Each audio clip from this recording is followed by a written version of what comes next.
Paranormal activity movie facts. Fact number 1. తక్కువ budget భారీ collection. ఈ సినిమా 2007లో విడుదలైంది.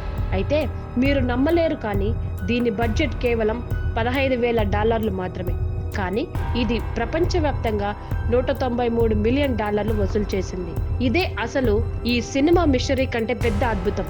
Fact number 2. అసలు ఈ సినిమాలో నటులు కాదు, నిజమైన వ్యక్తుల్లో నటించారు. సినిమాల్లో నటించిన వారు అసలు నటులు కాదు. కేతీ ఫెదర్సన్, మైకా స్లాట్ అనే ఇద్దరు కొత్త వాళ్ళే నటించారు. వాళ్ళకి స్క్రిప్ట్ కూడా ఇవ్వలేదు. కేవలం సీన్లో ఏం జరగాలో చెప్పి ప్రతిస్పందనలన్నీ సహజంగా తీసుకున్నారు. Fact number 3. Bedroom horror. రాత్రి నిద్రే భయంకరంగా మారింది. సినిమా మొత్తం ఒకే ఇంట్లో ప్రధానంగా బెడ్రూమ్లో జరుగుతుంది. ఇంట్లో ఉన్న దయ్యం రాత్రి సమయంలో వస్తూ కెమెరా ముందే మనల్ని భయపెడుతుంది. అసలు హారర్ అంటే భయపడించడం మాత్రమే కాదు, భయాన్ని ఎదురు చూసే వేళాకోళం కదా. Fact number 4.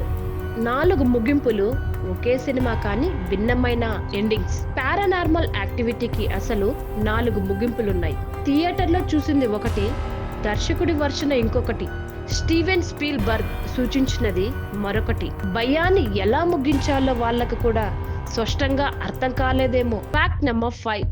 హారర్ కి కొత్త రూపం. ఈ సినిమా తర్వాతే ఫౌండ్ ఫుటేజ్ హారర్ సినిమాకి కొత్త ఊపొచ్చింది.